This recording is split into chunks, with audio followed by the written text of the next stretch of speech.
He said, "I'll be home soon, Dad. I'm just leaving the party and I'm coming home."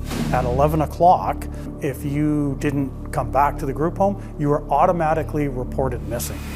I had this feeling that she's lying dead somewhere in a ditch. I don't know why, but it just came to me. It wasn't until the Monday when students started arriving at school that there was lots of chatter amongst the students. So it's like, okay, this is this crazy rumor that a 14-year-old's been murdered. The rumors about the attack is close to the bridge, so very, very close.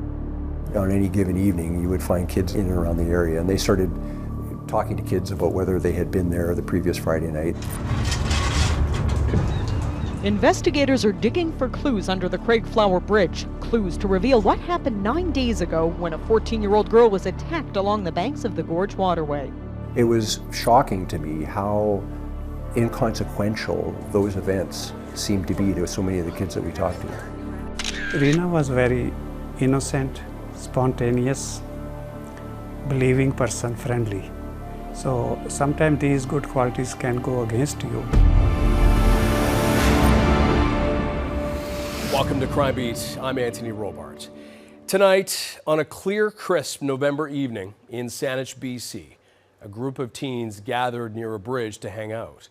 What began as an ordinary night soon took a dark and sinister turn, culminating in an attack so brutal it shocked the world.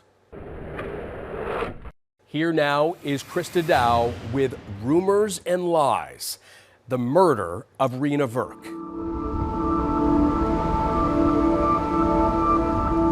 The city of Victoria, located along the west coast of British Columbia, is renowned worldwide for its picturesque setting, pristine waterways, and romantic charm. Just outside the capital, nestled along the shoreline, is the district of Saanich, a quaint and quiet community. It's a nice seaside community, looked like normal, kind of any town in Canada. At the time, I would say Saanich was predominantly a bedroom community to downtown Victoria. If you're in Vancouver, Toronto, Montreal, there's no way you're going to be at a street coming into downtown and you don't see anything in terms of movement. There's no cars, there's no people. It's just a sleepy town. And Saanich was even more so. In the late 1990s, Saanich's population was just slightly over 100,000. The crime rate considered low. I had migrated here in '79 and life was pretty quiet. Population was small. People were still family oriented. Canada offered peaceful environment basically, and it was a good place to live. That same year, Manjeet Virk met and married Suman Palin. 4 years later, their first child, Reena, was born on March 10, 1983. Reena, because Reena means queen in some cultures. So I like that name, I picked it.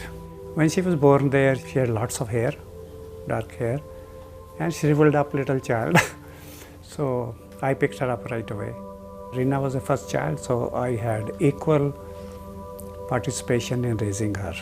She became so close to me, and everywhere I go, she wanted to be with me, Daddy's little girl. Reena's father says she was outgoing and a social butterfly. I wish George had a lot of happy wishes. This is video of her in happier times, attending a wedding. Up till about 10, 12, she was very bubbly, very close to me, but then 13, 14, she started to change. Then she was really mixed up. She didn't know where she belongs. Her father says she became self-conscious by the time she got to junior high. When she came into the puberty, I think her outlook changed a little bit because she got pimples and stuff, and when she was growing up, 13, 14, she got very conscious. And that's why other people bullied her. They wouldn't accept her, and that was very hard for her. We told her, don't worry about those kids there, just stay away. She was hungry for friendship and approval. That was the bottom line. That's why she was so desperate to go and make friends. In response, Reena did something very drastic. She was told, if you want the same freedom like we have, if you want to hang out, just go in the foster care. And she said, how do I do that? They said, just blame your dad for something. Either he's beating you or something, or he's molesting you. She met these girls who smoked and drank, and she found that attractive because her family were Jehovah's Witnesses. She even made up a story that she'd be sexually abused by her father, which wasn't true, but she wanted to get into this group home where some of these girls were.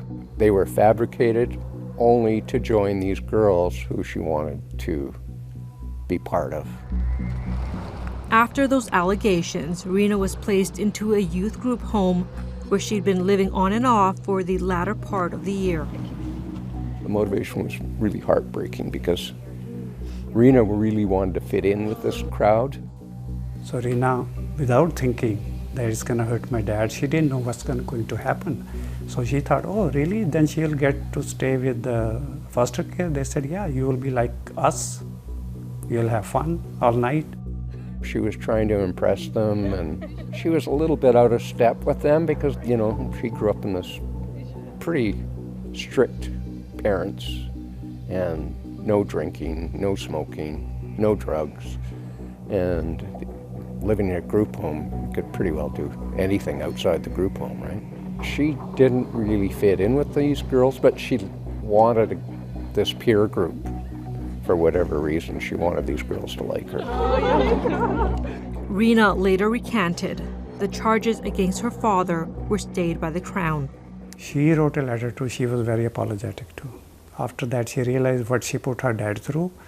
I think what happened is she didn't quite figure out there that it's going to become that serious one thing. She thought it's just, okay, go out and blame the dad there, she'll get the freedom. But later she was actually regretful, and she recanted it too. How much of that speaks to her wantingness to fit in, that she went to that extreme? She was hungry for approval and she wanted to be accepted by her peers. She couldn't figure out why they don't want her or like her. Could be little culture thing there, or maybe they thought she's from different country. Who knows what it was. More she wanted the friendship there, more they pushed her away. So when those girls invited Reena to a party, it was too enticing for her to turn down. On Friday, November 14th, 1997, they called her to join them. At the time, she was still living at the group home, but was visiting her parents and had planned to stay over that night. The call came around that time to 8:39, and she right away got so excited. They said, we are having a party here. She said, I'm just gonna go and just a little party and I'll be back. They wanted her out of the home. They were having a big dinner the night she left. And, you know, she just sort of left in a hurry, and they kind of weren't even sure where she was going. We didn't want her to go, but she said, oh, they're my friends, they're Dad, don't worry, I'll be back soon. It's just something, intuition came there that she should not go. But she said, no, I really need to go, and it was a rush there. I wish I could have stopped her.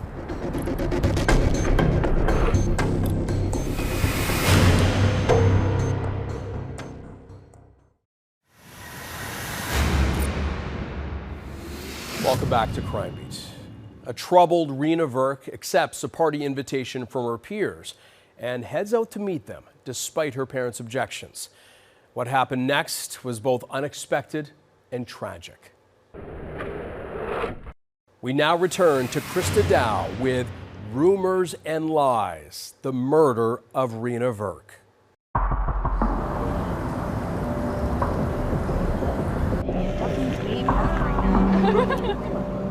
The Friday night party was seemingly short-lived, and around 10 p.m., Reena called home. She said, I'll be home soon, Dad. I'm just leaving the party and I'm coming home. But as the hours passed, there's no sign of the 14-year-old. At 11 o'clock at that time, if you didn't come back to the group home, you were automatically reported missing. So it's the group home representing the Ministry of Children and Families that reports the teen is missing. 3 days go by. and Reena's mother shared her worst fears with the media. I had this feeling that she's lying dead somewhere in a ditch. I don't know why, but it just came to me. By the following week, rumors were swirling around the schoolyard about a fight under a bridge. It wasn't until the Monday when students started arriving at school that there was lots of chatter amongst the students. Files started out as rumors, and we've been following up those. I mean, we're probably into the hundreds as far as tips, rumors, people said this, people said that. We have over 20 detectives working on this file. Locations were being given, such as the gorge, which is the waterway separating Saanich and Esquimalt View Royal, the bridge. There was certainly a pattern of repetition there, and it was cause of alarm. Police said they were hearing high school gossip of an assault or two, and then possibly a murder. So it's like, okay, this is this crazy rumor that a 14-year-old's been murdered. It took a few days to start to, a bit like peeling an onion. We can call it rumors, but obviously raising the alarm that perhaps this just wasn't someone who was staying somewhere else and not going back to the group home for a few days, but in fact something bad had happened to them based on the rumors we're hearing. On any given evening, you would find kids in and around the area, and they started talking to kids about whether they had been there the previous Friday night, and those that said they had, they were brought back to the Saanich police station. Given the proximity and location of the rumored attack, a joint team of police officers and investigators from 3 police jurisdictions, Saanich, Esquimalt, and View Royal, were working together on the case. We got to a point in time where we actually interviewed someone who was present at the assault of Reena Virk, which took place under the bridge. A dive team was brought in to comb the gorge waterway, along with members of the Saanich police on board a Canadian Coast Guard helicopter to search the inlet from the air. We're probably only 100 meters beyond the bridge, and looking down on the right side of the helicopter, there was a body floating in the water. And it was incredibly obvious, like the water was dark, there was a bit of a ripple on it, but there was no way if you were looking down that you would have missed this. And I was shocked. I got on the air and I said, hey, right side, right below us. Just 10 minutes later, and a major break in the case, a body had been found. It was so clear, it looked like the body was floating. It turned out it was just below, like maybe a foot below. Clearly obvious from the air, but not so from the shoreline. You wouldn't have noticed. How far was the body from where the rumors were about where the attack happened? The rumors about the attack is close to the bridge, so very, very close. You're looking at maybe 100 meters to the bridge and 100 meters more to where the body was located. Although we believe the body had been in the water for up to a week, hadn't really moved very far, had been there the whole time.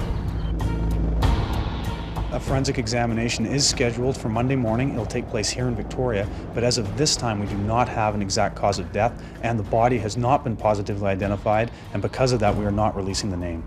While investigators work below the bridge, people are placing bouquets of flowers on it. They may not know the name of the girl, but they're still mourning her death.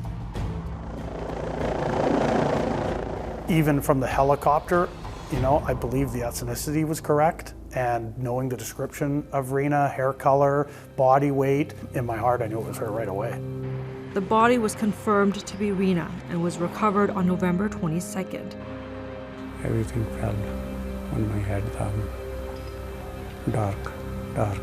I couldn't believe it, that she actually died. And then from then on, the grief started. She had been in the water for 8 days. The whole thing was the big turning point in the investigation, right? Investigators are digging for clues under the Craigflower Bridge, clues to reveal what happened when a 14-year-old girl was attacked along the banks of the Gorge Waterway. Over the course of the next 2 weeks, we probably interviewed 150 people. We were faced with almost every interview that we did initially was a potential suspect interview. So we had to treat it like that. How old were some of the kids? 14, 15 years old, most of them. It was shocking to me how inconsequential those events seemed to be to so many of the kids that we talked to. It didn't seem to faze them that someone that they knew had been murdered. They talked about the assaults matter-of-factly. I mean, some of the description of the assault was quite dramatic and quite graphic. Does that surprise you at all, that girls would be that violent? No. Nope. I'm surprised there was a guy with them. Usually it's just bitch fights. Saanich at the time averaged about 1 homicide per year. There's always disputes at high schools, and there's always sometimes, you know, things that end up with some sort of violent fight on the school grounds. But by and large, there was nothing that was of a nature that would even begin to sort of hint towards what happened. Through dozens of witness interviews, police began to unravel the mystery surrounding the brutal attack on Reena Virk. Reena was very innocent, spontaneous, believing person, friendly. So sometimes these good qualities can go against you.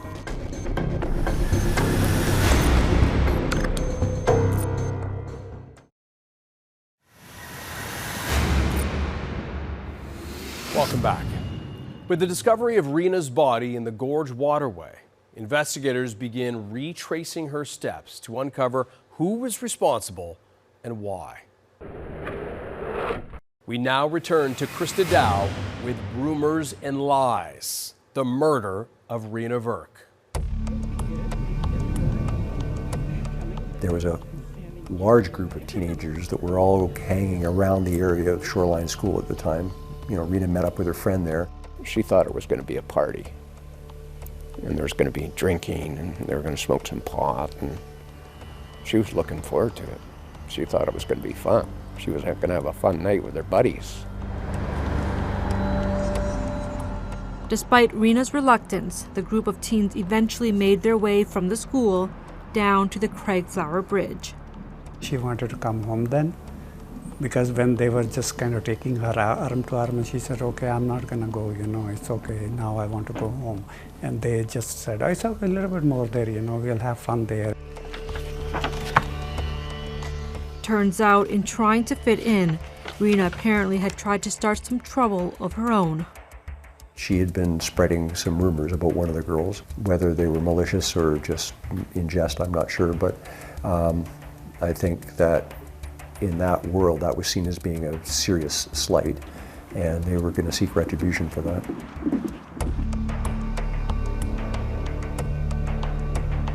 They turned on her and beat the crap out of her because she had stolen a phone book of one of the girls and phoned up one of the girl's boyfriends. The beating took place here under the Craigflower Bridge at night. Reena Virk was sitting here on a retaining wall. She was surrounded by 7 other girls, 2 of whom were alleging she was spreading rumors about their personal lives. One of them put her cigarette out on Reena Virk's forehead. Now, Reena Virk tried to escape. She tried to walk up these stairs here, and once again, halfway up, she was surrounded by those same girls, forced over the railing, and again beaten about the head and the face. The beating only stopped when 2 other kids stepped in and had her broken up. Basically, she just started trying to fend off the blows that were coming from every angle. It was like a group frenzy of a fight. It was a very brutal beating that she got. I mean, she took real hard blows, kicks, punches. A badly beaten and bloodied Reena stumbled across the bridge trying to escape, to catch a bus and make her way home. But she's not alone. And she enters into the park there where the schoolhouse is. 2 persons follow her across, and it's at that park that she then succumbs to another attack.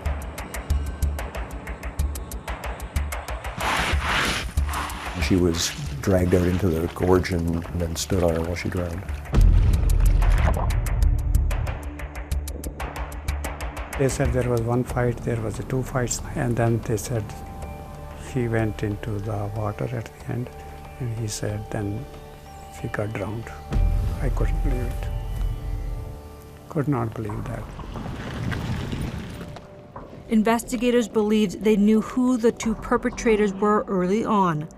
The teens apparently not tight-lipped about what had happened. They weren't keeping their mouths shut. They were talking to their friends and to other people they knew about what they'd done. In Victoria, a teenage boy and 7 teenage girls are under arrest tonight following the murder of a 14-year-old girl. Police are providing little information other than saying they are beginning an astronomical investigation that could lead to the arrest of other teens.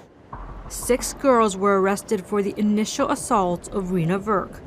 Because of their ages at the time, their names and identities were sealed under a publication ban. The 2 individuals identified as having followed Reena across the bridge and then brutally assaulted her in the park were charged with her murder. Their cases were elevated to adult court, which allowed their names and identities to be made public. 16-year-old Warren Glowski and 15-year-old Kelly Ellard were both charged with second-degree murder. It was shocking. It would be shocking in any community because you see kids all the time and you don't expect girls to act like that. They don't do that kind of violence to other girls. I mean, there might be a fight, but not a death, and that's what was shocking. We have a group of junior high students who potentially have murdered another, 14-year-old peer. Pretty shocking stuff. I mean, certainly nothing that I think we've ever dealt with before in Saanich. On February 9th, nearly 3 months after Reena's death, the trial for the 6 teens charged in the initial attack got underway. So the girls were hard-bitten, menacing, angry, intimidating, and we're talking about, 14, 15, 16-year-old girls, and none of them very big. I'll never forget the first court appearance of her classmates, girls, basically. But you could tell they were tough and they were detached from us. It was like we weren't even there. I'll never forget there was one, she was very, tiny. But I was actually intimidated by her because she just let off this menacing air. And so did her classmates. And I thought, oh my God, I mean, these kids are in a completely different world. 3 teenage girls had pleaded guilty to assault causing bodily harm in the beating of Reena. 3 more now have been found guilty of the same charge. Their sentences range from 60 days conditional to 1 year in jail for their role in Reena's assault. Some of them seemed very upset, probably wishing they would have never got involved. I can remember some of them crying. I think they just felt horrible that things had ended the way it did. Reena's mother says the sentences are fair. She was angry at defense lawyers' suggestions the girls not serve any jail time.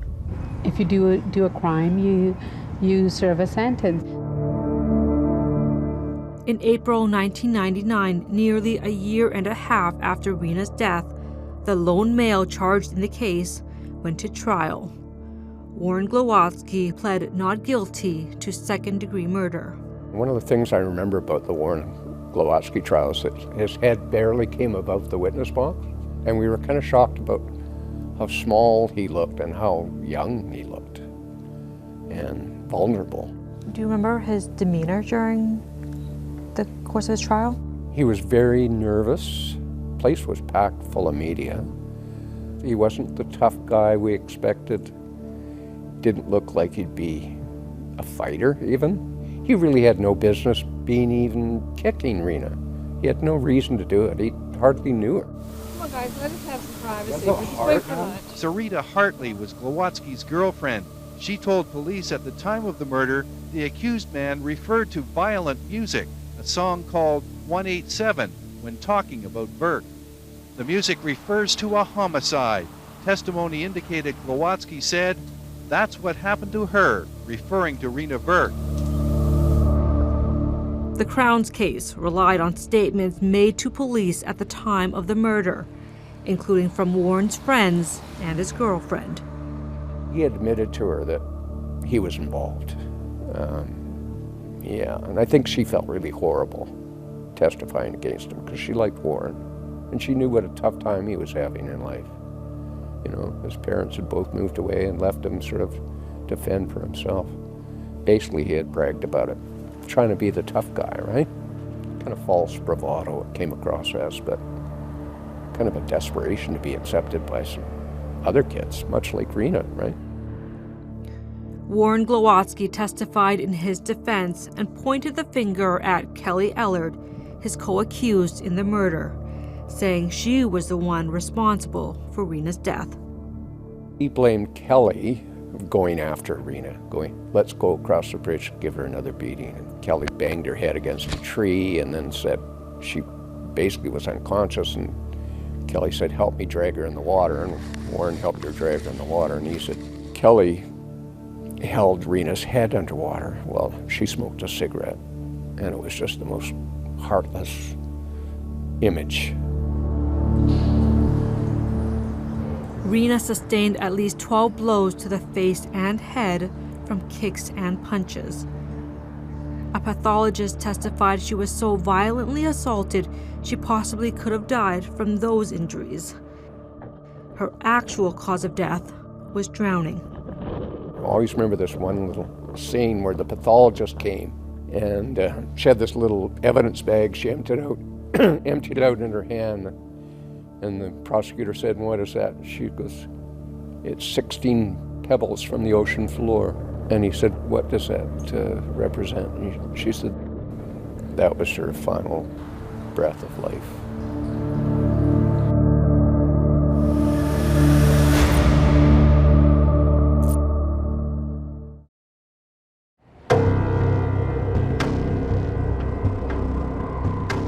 "18-year-old Warren Glowski is charged with second-degree murder in the Virk case. 14-year-old Reena Virk's badly beaten body was dumped into a Victoria waterway where she drowned in November 1997.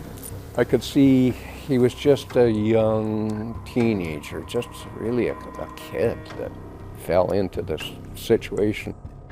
The trial is expected to end this week. A 16-year-old girl, also charged with murder, will face trial in November.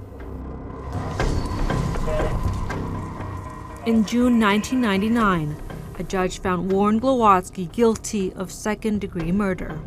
He was sentenced to life in prison with no chance of parole for 7 years. We were there at the sentencing, and he came back and he said sorry. He just came, gave us a hug, and then they let him away. I think she was the mastermind, and he was stupid enough to just follow her for some reason. That alleged mastermind was Kelly Ellard, the person police believe ultimately ended Reena's life. And in March 2000, the 8th and final person accused in the case began her second-degree murder trial. Kelly always looked scowling, looked like she was angry all the time. Kelly was just a piece of work that her life had been interrupted by this proceeding, and why was she dragged into this? You know? And she was declaring her innocence, and she was defiant. You must be looking forward to it finally being over. Oh yes, yes. We'd like to see it over and go on with our life. There's anger, there's rage, there's hurt, there's a whole mixture of different feelings towards her, and I'm just glad that this trial is finally happening, and hopefully justice will be served. In her opening address to the jury, Crown Prosecutor Ruth Pika outlined Reena Virk's final moments on November 14, 1997. Pika says the jury will hear evidence that Ellard held Virk's head under the water and then bragged about the crime to her friends. I spoke to a few witnesses that had been at a party on Saturday night where Kelly was at, and she was telling people at the party that she'd murdered somebody the night before. The Crown Prosecutor called 30 witnesses to the stand, many of them teens who testified they saw Kelly Ellard and Warren Glowski follow Reena across the Craigflower Bridge. The defense was arguing these kids, you can't rely on the testimony of these kids because that's just false bravado of a teenager, right? Their lawyer said the rumors were flying fast and furious, and that's what teenagers do, and stuff gets taken out of context, and Some of them are on drugs and drinking, and, you know, their memories are impaired. After more than 2 years of heartbreak and endless court proceedings, there is now some relief for the Virk family. Kelly Ellard today stood quietly looking straight ahead in court as the verdict was read. A few tears did appear on her cheek, but generally she seemed calm. A Vancouver jury found Kelly Ellard guilty of second-degree murder. She was sentenced to life in prison with no chance of parole for 5 years. It's a very disappointing result. Our client is obviously very upset, and we'll look at what other remedies we may have for her at this point. In 2001, just 2 years into her sentence, Kelly Ellard appealed her guilty conviction and was released from prison pending a decision. It feels like we're going back to square one, where she will be home with her family, enjoying, you know, the comforts of home while we have nothing. While out on bail, Kelly Ellard was arrested and charged with assault in the beating of a 58-year-old woman at a New Westminster park. Her bail was revoked and she was back behind bars. That assault charge was later stayed. The bullying is not going to stop. They aren't getting the message. You can bully somebody and kill them and still go home, and your parents are going to take care of you. It's okay with mom and dad. You can do these horrible crimes, and you know they're going to pay money to a big lawyer to help their little girl get out of trouble. We're no different than any other fan, I believe. Kelly convinced the appeal court that there was some impropriety in questioning of, and won a new trial. So the new trial was the same witnesses all over again, the same people. A second trial for Kelly Ellard began in June 2004. This time, Kelly's co-accused and the Crown's star witness, Warren Glowski, testified. Warren had refused to take the stand during her first trial, saying it wasn't in his interest because it could jeopardize his appeal. He also said he was fearful for his life. When asked today by the Crown why now, Glowski said, quote, "I feel I have an obligation to the Virk family to tell the truth. But the defense said this has nothing to do with the truth and everything to do with Glowski's parole opportunities." Glowski testified he was watching from the shore when Ellard waded waist deep into the water and drowned Virk.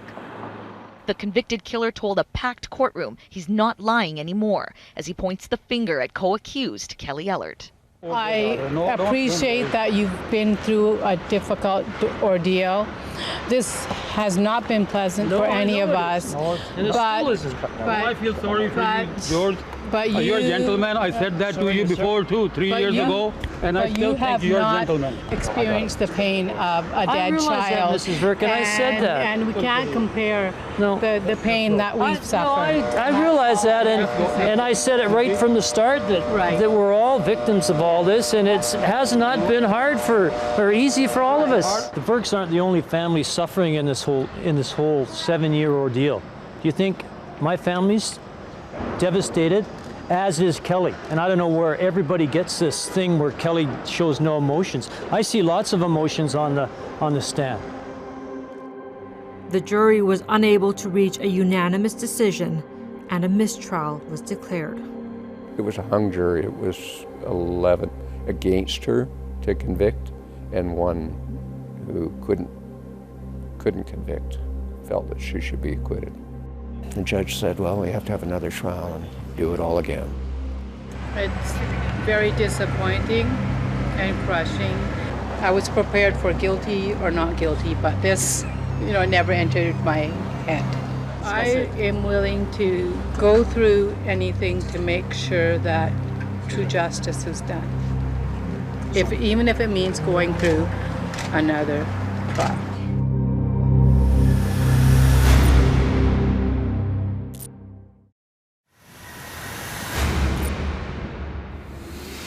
Welcome back. The final teen charged in the devastating murder of Reena Virk is back in court for a third time. Crown prosecutors are determined to convince the jury once again that she was the ringleader behind the tragedy. But this time, startling new revelations about Kelly Ellard's alleged violent past add a chilling layer to the story. We now return to the conclusion of Rumors and Lies, the murder of Reena Virk. In April 2005, Kelly Ellard's third trial got underway. No, we don't have nothing to say. By now, patience was wearing very thin. Ellard's family has been at the trial every single day, and throughout it all, remain convinced she is not the murderer. Do you still support her? Of course I support her, just as we have been for almost 8 years. The trial lasted 5 weeks. The prosecution called the same slate of witnesses, teens who testified they saw Kelly Ellard before or after the brutal attack, including the Crown's key witness, Warren Glowski. He, once again, blamed Kelly. The defense argued some of the teens' memories lapsed, suggesting they were reconstructed over time. For this Victoria family, the parents of Reena Virk, it's finally over. After 3 trials, 7.5 years, they have justice in the bullying murder of their daughter. The killer, Kelly Ellard, is guilty of Reena's second-degree murder. When the verdict came in, Kelly Ellard didn't move. She didn't even flinch. Her mother and father sat there stone-faced in disbelief. The Virk family cried tears of joy. For both families, it's been 7.5 years of hell. There is no victory here today. There are no winners. We are all losers. I lost a child. My parents lost a grandchild. And the Ellards lost their daughter as well on November 14th, 97. None of our lives will ever be the same again. At her sentencing hearing, the court heard new details about Kelly Ellard's alleged violent history, including allegations of a previous swarming attack. They are trying to paint a picture of Ellard as a hardened criminal with a violent past. But the most explosive words came from Ellard's grade 8 home ec teacher. Colleen Calderwood testified she saw Ellard hold a chef's knife to another student's throat. Ellard was just 13. Calderwood testified Ellard had, quote, serious, genuine, and violent intent. The Crown is also planning to introduce these 2 disturbing pictures as evidence. One of the drawings by Ellard depicts a violent bank robbery. The other shows flames coming out of a woman's head and says someone is going to die. According to former RCMP Staff Sergeant Bruce Brown, the details of this picture actually happened to a classmate of Ellard's just 3.5 months before Virk's death.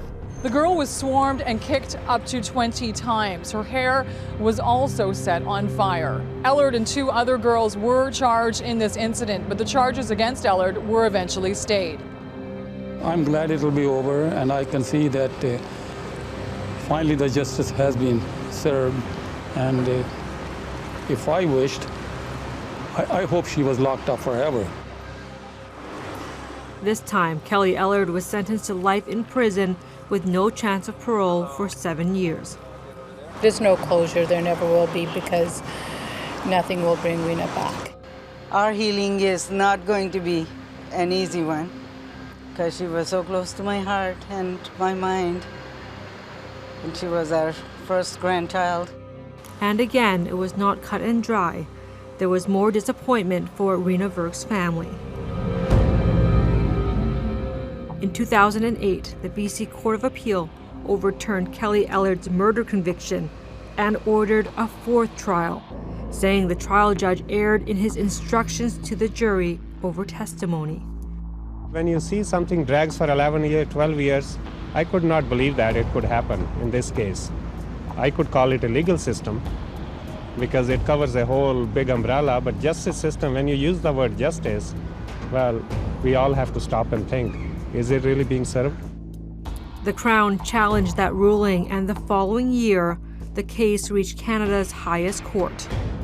Remember that there was a trial of the 6 teenage girls involved in the initial swarming. There were prelims for Glowski and the respondent. There was a trial for Glowski, and there have been 3 trials for Ellard. The Supreme Court of Canada reinstated the second-degree murder conviction. The decision ended an almost 12-year legal saga. She should have learned a lesson there, and the sad thing is that she never learned anything. She's still agitated till the end. As for Warren Glowski, he was granted day parole a few years earlier in 2007. They based their decision on a couple of factors. One was that he had a very strong understanding of why he committed the crimes that he did. Glowski says he deeply regrets what he did to Virk. Reena's parents travel from Vancouver Island to attend the hearing and support the young man convicted of murdering their daughter. You lost your daughter to him. I know, that's the hard part. It was difficult, but then you have to move on from that aspect. And when somebody is remorseful and they turn around and they convince you that they are really repentant, then what are you going to do? Hold a grudge for life against them? In 2010, Warren Glowski was granted full parole. A psychology report noted that he had no personality characteristics for future violence and appeared to be committed to giving back to the community. Other factors, that he demonstrated remorse and accepted responsibility. It's at odds with Kelly Ellard, who for many years claimed her innocence. With the parole system, unless you admit your responsibility, you don't get out. We're not too far away here. And 19 years after Reena Virk's brutal killing, for the first time, Kelly Ellard had taken responsibility for her murder. She admitted that if she hadn't participated in the attack, Reena would probably be alive today. I think she agreed that she helped drag Reena's body into the water. Reena's death was one of the first high-profile murder cases in Canada involving teen girls. It wasn't just about the murder of Reena. It became about youth violence in general. It became about the state of violence in the city of Victoria and in Saanich. So it took on this whole persona, Well, I think it was a wake-up call because it was girls. This felt like it was bigger, that it was unusual, that it was spreading. I think it's also helped that this is no longer thought of as just bullying, that it changed the perspective from bullying to assault and to murder. These are huge problems where people are getting hurt, assaulted, and in this case murdered. So things can be very dangerous at this age, and prevention is badly needed. Since Reena Virk's death, her parents have been vocal advocates against violence and bullying. The fact that Reena's parents were so available to talk and to talk about Reena, and their message was one of healing and forgiveness rather than anger and vengeance. We just basically thought there, let's put our energies into educating now other kids in other schools. Her legacy is that I think she has become now a figure there in the world of schools, young people, police, everybody knows her name. And we sincerely hope that people have learned from that tragedy. She gave up her body to that horrible incident, and I just don't want any other child to go through that. She wanted to be a nurse. That was her dream when she grows up. She never got to live her dreams.